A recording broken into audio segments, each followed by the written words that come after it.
स्वागत है आपका अपने चैनल दी एक्सपर्टीज में। मैं कनक पंत आपके लिए अलंकार। अलंकार का उदाहरण है अर्थालंकार यानी भेद। आइए अब हम इन्हें एक एक करके समझते हैं कि कौन से अलंकार की पहचान हम कैसे करें।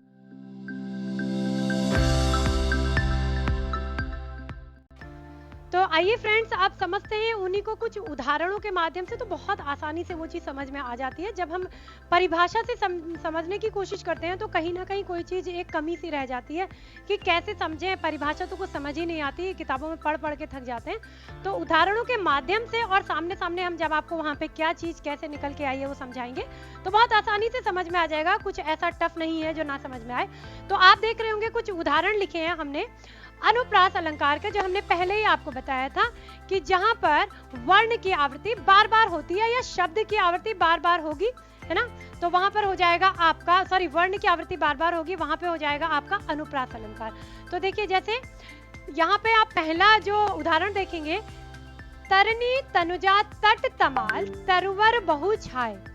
तो यहाँ पर आप देख रहे हैं कि यहाँ पर आपको देखने को मिल रहा होगा तरुणी तनुजा तट तमाल तरुवर बहु छाए।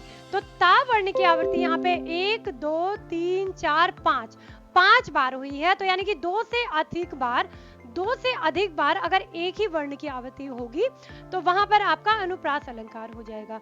आइए दूसरा उदाहरण समझते हैं। इसी तरह रघुपति राघव राजा राम, ठीक है। तो यहाँ पर भी आप देख रहे हैं रा वर्ण की आवृत्ति बार बार हो रही है। तो इससे हमें पता चलता है कि यह भी आपका अनुप्रास अलंकार का उदाहरण है। एक और उदाहरण हम देख लेते हैं, कारी कूर कोकिल कहाँ का बैर काढ़ती री। ये तो आप एक बार को छोड़ भी देंगे तो लेकिन देखिए आप ऊपर वाली लाइन में आपको दिख रहा होगा कि का वर्ण की आवृत्ति अत्यधिक बार की गई है। तो सबसे पहले वाले में अगर हम देखेंगे, तरुणी तनुजा तट तमाल तरुवर बहु छाए, इसमें ता वर्ण की आवृत्ति आपको मिल रही है अत्यधिक बार। उसके बाद रघुपति राघव राजा राम में रा की आवृत्ति मिल रही है। उसके बाद नेक्स्ट है आपका कारी कूर कोकिल कहाँ का, ठीक है।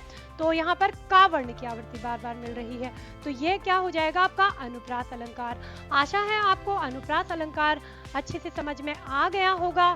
तो अगर ये आपके समझ में आ गया है तो हम नेक्स्ट ले लेते हैं। नेक्स्ट है इसका यमक अलंकार। फ्रेंड्स ध्यान दीजिएगा, यमक का अर्थ होता है किसी का भी जोड़ा, ठीक है, जहां हमें शब्द से मिलेगा एक ही शब्द एक से अधिक बार आएंगे। जैसे अनुप्रास में वर्ण आएगा वैसे ही यमक में क्या होगा, एक ही शब्द एक से अधिक बार आएगा और जितनी बार वो शब्द आएगा उसके अर्थ में उतनी बार परिवर्तन होता जाएगा। जैसे कि आप सामने देख रहे हैं यमक का, कनक कनक ते 100 गुनी मादकता अधिकाय न या खाए बौरात नर या पाए बौरात। तो यहाँ पे कहने का मतलब है, यहाँ पर एक कनक का अर्थ सोना निकल के आता है और दूसरे कनक का अर्थ धतूरा निकल के आता है। दूसरे कनक का अर्थ यहाँ पर धतूरा निकल के आता है। तो जब हम इसका अर्थ समझना जाते हैं, जब हम इस लाइन का अर्थ समझने जाते हैं तो कवि कह रहा है कि कनक कनक ते 100 गुने, यानी कि कनक यानी कि अगर किसी को अत्यधिक सोना प्राप्त हो जाता है यानी कि गोल्ड मिल जाता है तो भी वो समझ लीजिए आधा पागल ही हो जाता है खुशी से, है ना।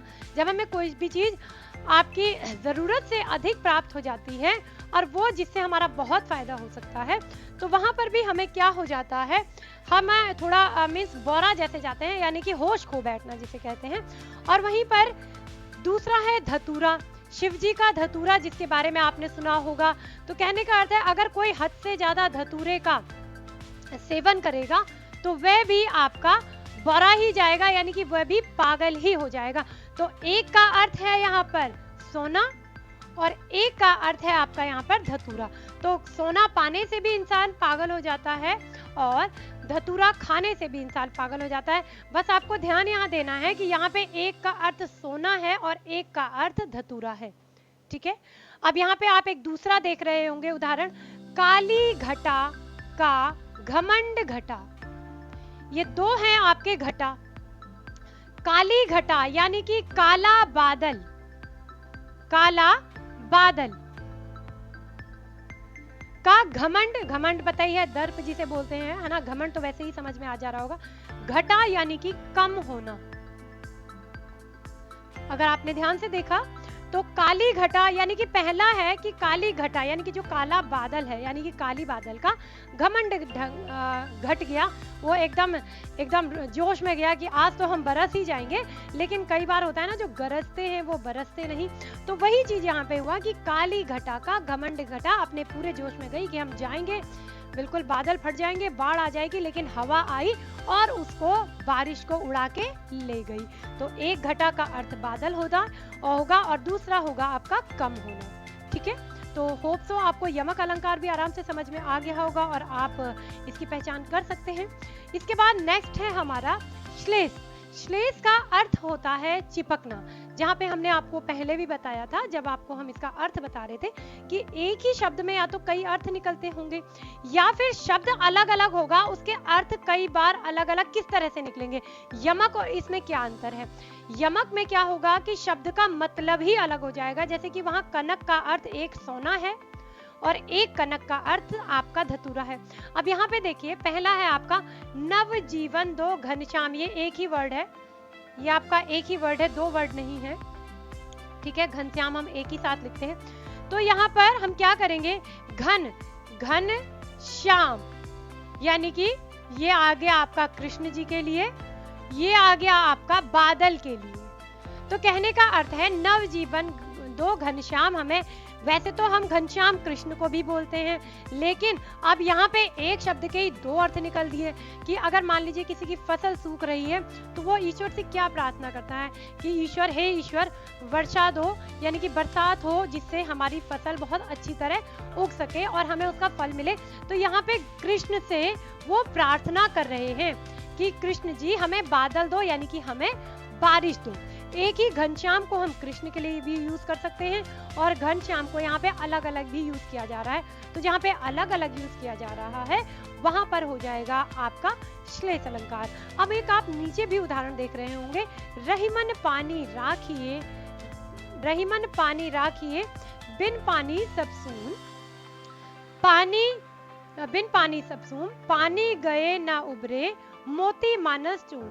तो आपको लग रहा होगा कि अरे ये तो यमक अलंकार का उदाहरण होना चाहिए क्योंकि एक ही शब्द की आवृत्ति बार बार हुई है, लेकिन हम फिर आपसे कहना चाहते हैं यमक अलंकार में अर्थ अलग अलग निकलेंगे, मतलब उसका मतलब ही बिल्कुल अलग हो जाएगा।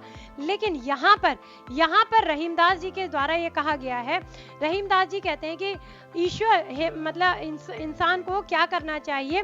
रहीमदास जी कहते हैं कि जिस तरह से पानी के बिना, ये पानी ही है, ये पानी ही है, ये पानी ही है जिसके बिना हम आटा नहीं गूंथ सकते,